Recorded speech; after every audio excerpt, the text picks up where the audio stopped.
Hey, this is Bryan. Thanks for watching Kies Motorsports. If you like our videos, give us a thumbs up, make sure to subscribe, and check us out at KiesMotorsports.com. In today's video, we have special guests, and this is Steffan all the way from Germany. Thanks for coming in from Liqui Moly, and today, you guys are in for a real treat because we have some really good questions we're going to go over with the best. So, Steffan, why don't you take a moment and tell us who you are and what you do?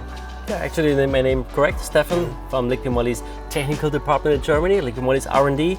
So I'm from the headquarters, and what we mainly do is technical support, supporting customers worldwide, answering technical questions, and of course do some research and development in new products. Awesome. Well, thanks so much for coming all the way here. Now, since Steffan and Rob were in town and were able to visit with us today, we wanted to take the opportunity to ask them roughly 5 questions or so, and we wanted to steer away from some of the basics like what does 5W30 mean, because most of you guys already know that. As you know, we specialize in modified cars, so a lot of our questions are going to be surrounding that. So let's start off with question number 1. Most modern day BMWs are recommending a 10,000 mile oil change interval, which to me seems like a crazy amount because I grew up changing my oil every 3,000 miles. So I guess my question to you is that legitimate? Can the oil hold up? Or is it some kind of marketing ploy by BMW and other manufacturers that we're offering like free service for the first 2 years where they're just trying to cheap out? So first of all, the oil change interval is always dictated by the oil manufacturer depending on local conditions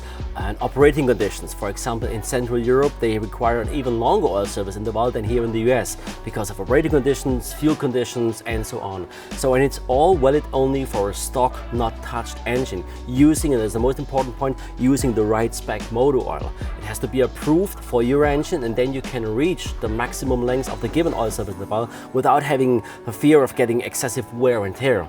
So but you're right, it is kind of a little bit marketing because it always says oil change interval is up to 10,000 miles, up to 12,000. So it really depends on your specific operating conditions. That means if you have a lot of frequent stop and go driving or frequent short trip driving, that all reduces the maximum length of the oil service interval. That means most of the time your oil light shows up much more earlier than the 10,000 miles. But the oils itself, they are developed and approved to reach that ideally 10,000 miles or even more for some other manufacturers under ideal operating conditions. So the oil can handle that. But again, as mentioned, other influences may makes it necessary to change the oil more frequent than the 10,000 miles. Okay, great. That's good to know. Like I said, I never knew if it was just a marketing ploy because BMW didn't want to pay for it or what, but it's amazing how far the oil's come even since I started driving. I mean, just to give you an idea how strong some of the motor oil formulations are. In Central Europe, there was a time when some Volkswagen Audi engine, I know it's more BMW, but there are some Volkswagen Audi diesel engines where the manufacturer allows you, under ideal conditions, to reach even 30,000 miles oil service intervals. That was a marketing thing. Most of the time, the light came up much more earlier, but the fact is the motor oil that has the factory approval for that spec has to withstand 30,000 miles without causing excessive wear and tear. So yes, the oils are strong enough to handle that as long as you use a spec oil that is factory approved for your engine. That's really good to know. It's amazing to hear about the 30,000 miles. Yeah. That's insane.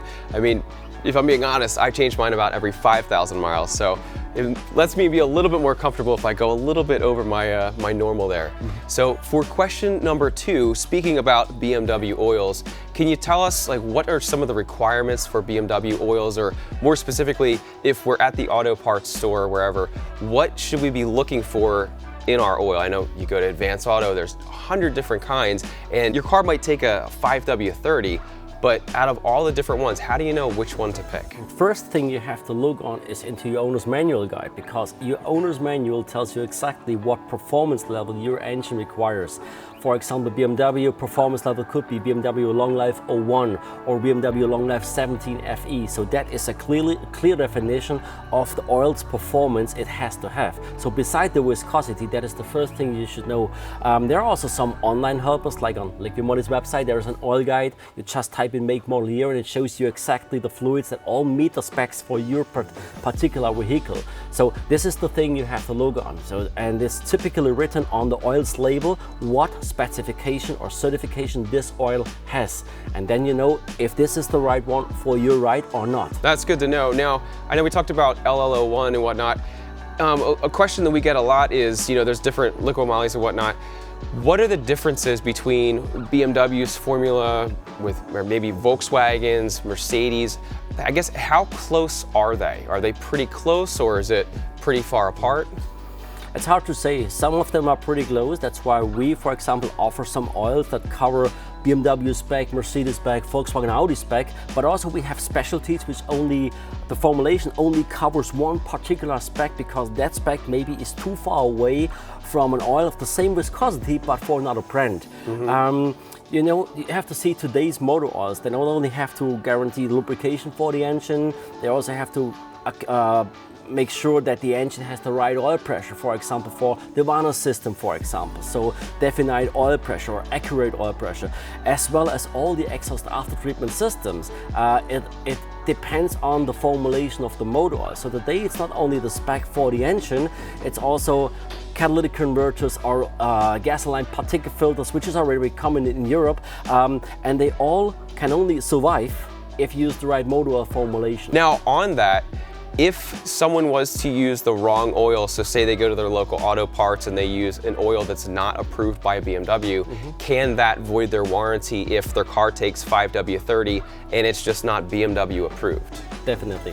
Definitely. You mentioned 5W30 just as an example. That is only the viscosity of the motor oil. It's just a temperature behavior, but gives you no idea about the formulation, the recipe, and the properties of the motor oil. So if you're using the wrong spec motor oil, even the right brand, but wrong spec for your engine, definitely in case of an engine failure or even exhaust after treatment failure, the manufacturers, they have the tools to find out if that was the right oil or not. Because every oil can be brought to a lab test, doing an oil analysis, and if they see that's the wrong oil formulation, you're definitely out of the warranty. Yeah, that's good to know. I feel like a lot of people don't fully understand that, and they just go and they just buy by the weight.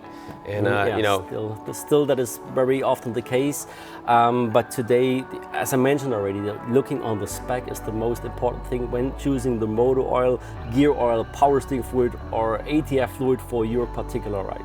Well, thanks for helping us understand that. I think that's really good to know, especially on a stock car, but we like to modify cars. We can't leave them stock. So let's talk about some of these. So for example, the blue car over here runs on E90, which is an ethanol blend. And from what I understand, that ethanol can slip past the rings, which can cause the oil to prematurely wear out. Now, I guess first off, can you verify if that's true or not? And I've also heard that because it's breaking down, you should really change your oil a lot sooner.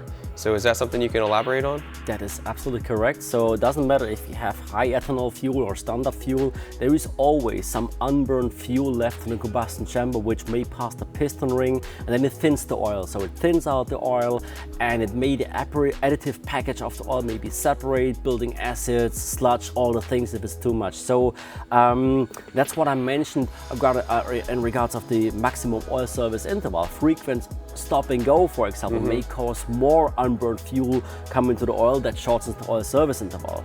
Now, high ethanol fuel, ethanol is alcohol that absorbs more water, for example. So that even more shortens the lifetime or the performance of the motor oil. So yes, I confirm, using higher ethanol fuel, it's recommended to even more often change your motor oil. Now, is there a set number of how frequently you should do it? Should you do it necessarily like twice as often, or is there not necessarily a magic number of how, I guess, a lot of it has to do with how the car is driven, I know. And yes. I mean, working for an oil manufacturer, I should say change it every 1,000 miles would be good for us. But honestly, there is no clear guideline. I mean, most of the manufacturers themselves, they give guidelines when the vehicle is operated with higher ethanol fuel. Sometimes they give you even another motor oil formulation that is necessary to use when using higher ethanol fuel, and also they give you an answer of how often you should change your oil. So I would recommend using E85 or E90 fuel. Just consult your vehicle manufacturer and ask them. I'll have to think about how to ask BMW because it's a little bit modified on this one. So speaking of that, leads into our next question. So for this car, for example, we've doubled the horsepower and we're in the process of doubling the horsepower on this one. Nice. How accurate is the sticker on here? Because you go on forums, you go on Facebook groups, and everyone has their 2 cents on what weight they should, that you should be running in your car. Some say, you have to run 540. Some say 030. Some say 1060, which I think is like tar. But can you give us any guidance on what we should expect and some guidelines on what we can follow with that? Of course, that sticker is accurate because that tells you typically what the engine was basically developed with. I mentioned already accurate oil pressure is the thing.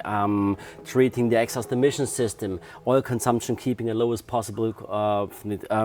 So long story short, even if you modify your engine, little bit ECU tuning or heavy modifications, always stick with the oil spec that was required for the use with the original, with the stock car. Because then the engine gets exactly the formulation and the oil property it was basically made for. And then doing heavy modifications like this, double the horsepower, it's up to you then to test under the operating conditions if there is a problem with the oil pressure, with oil evaporation and so on. And then you can individually give another recommendation. You can also take an oil sample after a while to see how is the condition of the motor oil after 2,000–3,000 miles. Right. Take an oil sample, sending it to an independent test laboratory gives you an idea about the condition of the motor oil. So as soon as you touch your engine, it is not longer stock, it's all individual. There is no general recommendation that says, oh, now don't use 030 anymore, now use 1060. It may work, but no one can guarantee. So modifications on engine is always try and error. You have to figure it out, going step by step closer to the ideal recommendation for the particular engine. Okay, great. Now, as far as what parameters to look for, we're going to look for oil pressure, I guess oil temperature. We're going to want to keep an eye on. Are there any other things that we should be keeping an eye on? Talked about using ethanol fuel. That of course keep an eye on how much unburned fuel is in the motor oil. That has something to do with how you program your injection time and the amount of fuel you inject. Oil temperature you mentioned, which cannot be reduced by using a thicker viscosity. Right. Higher oil temperature means simply install a bigger oil cooler to cool it down. Oil pressure, of course, you may get more RPMs out of it, so oil pressure is a thing. But these are the main topics you should look on when you modify engines. And this all can be seen by doing an oil analysis. All right, great. Well, let's head over to the table. I have one more question for you. Okay. All right, for the last question.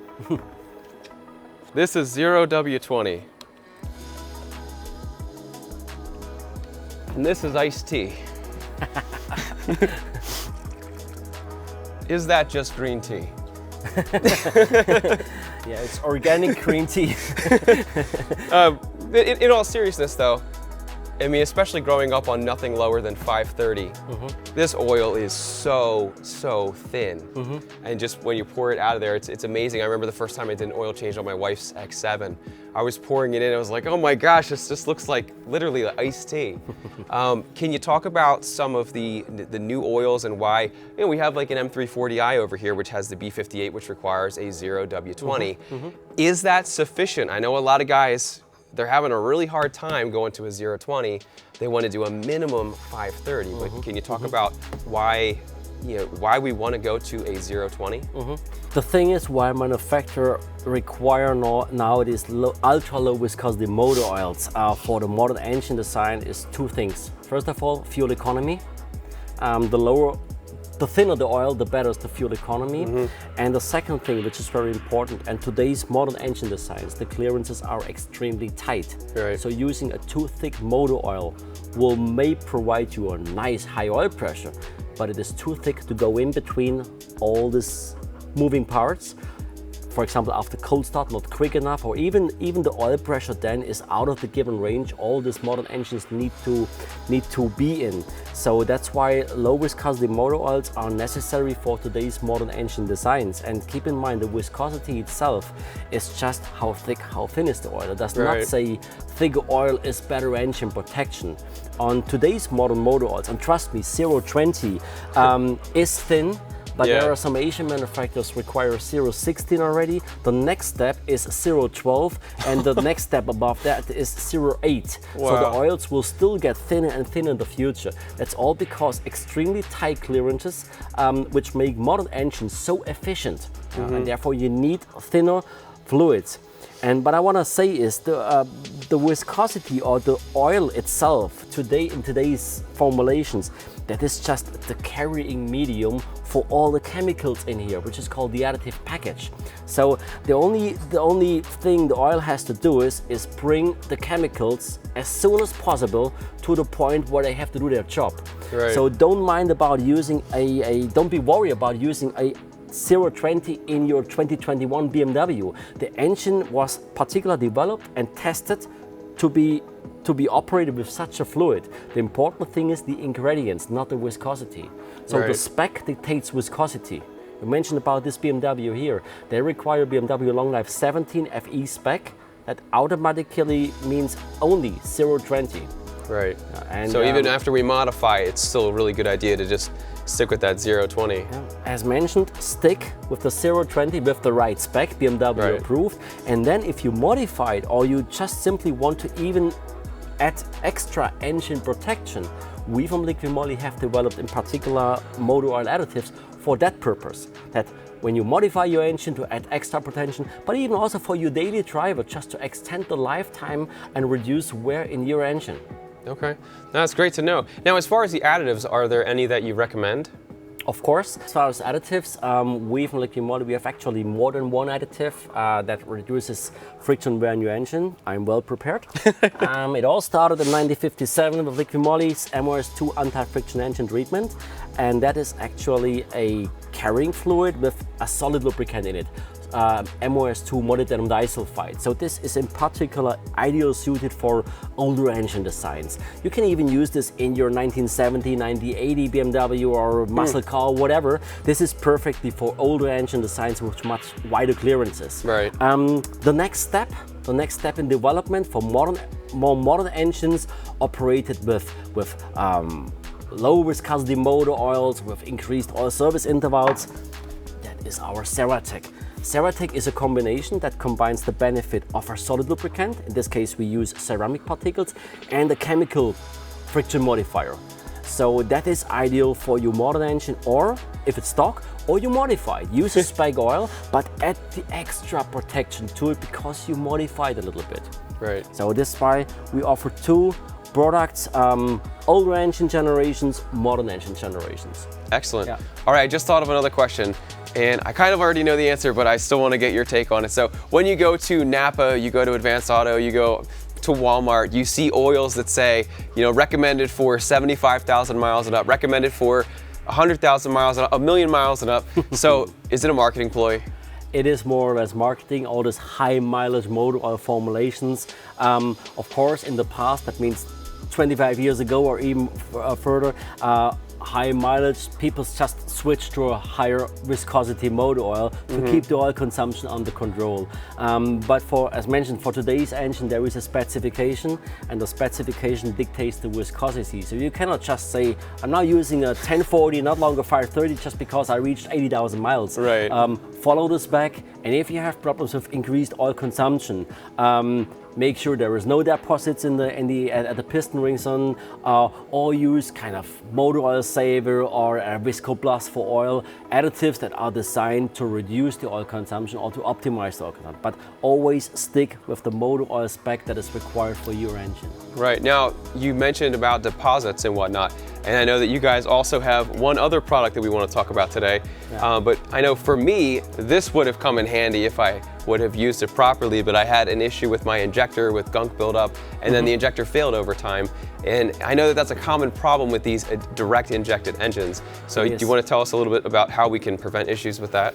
It is. I mean, it's always generally a good idea to maintain your fuel system, no matter if it's port injection engine or GDI engines, but in particular all these GDI engines, which BMW started around 10, 12 years ago, depending on the engine. They're more efficient, but they are more fragile. more sensitive. So, and the problem is because of the injector is placed directly in the combustion chamber. We do not only have the gummy deposits inside the injector tip, we also have deposits around the injector, which are carbon deposits, and it's in the combustion chamber. So having too much deposits may cause a leakage because the injector holes are clogged. So it's yeah, that's the issue that I had on my car. And that is then leading to not a fine fuel atomization. That means a rough injector that can decrease your performance, or even an engine damage caused by a thing that is called LSPI, low speed pre-ignition. So, and this new operating conditions in GDI engines made it necessary for us to develop a special additive formulation, fuel additive, that at the same time keeps clean the inside and the outside of your injector tip. That means using this regularly maintains your fuel system and makes sure you don't have the LSPI risk at that high level. Right. LSPI means low speed pre-ignition that can completely kill an engine just by a ignition that happens prior to spark, caused by motor oil formulation, wrong motor oil, or droplets of fuel coming from a leaking injector. So that's why di-Ejectron is in particularly developed for use with modern GDI engines. Right, yeah, it sounds like it really helps to get the total protection package, especially on these direct injector cars. It maintains it, use this every around 2,400 miles just to maintain and keep your system as clean and of course as efficient as possible. And you don't want to waste horsepower when you just invested a lot of money to get more horsepower. Right. So keep it in best possible condition, and that's why di-Ejectron for these modern GDI engines. Not only BMWs, also the Volkswagen TFSI engines, Mercedes GDI engines, Asian brands, all GDI engines have these problems with the deposits in and around the injector, and that is the additive to use to maintain these systems. Now that's great to hear. This is definitely something, like I said, I had the issue on this car and I want to prevent it on some of these other ones, especially while they are still pretty young. But anyway, thank you so much for coming all the way from Germany to meet with us. We appreciate you coming to rainy New Jersey today. I think it was a really good time, and I really appreciate you taking the time to answer some of our questions, especially on the modified front, because I feel like there's not much info on really what we should and shouldn't be doing on that. And if you guys have any further questions for Steffan or me, be sure to leave them down in the comments section below, and we'll take some time and go through and get you guys the answers you need. And if you need any products from LiquiMoly, be sure to check us out at KiesMotorsports.com or click the links in the description. Once again, my name's Steffan. Wait, no, it's not. Oh, really? I didn't know that. I'm Bryan, by the way. That's Steffan, I'm Bryan, that's Rob, that's Zach. Thanks for watching Kies Motorsports. If you like our videos, give us a thumbs up, make sure to subscribe. Check us out at KiesMotorsports.com. Thanks for watching, and we'll see you in the next video.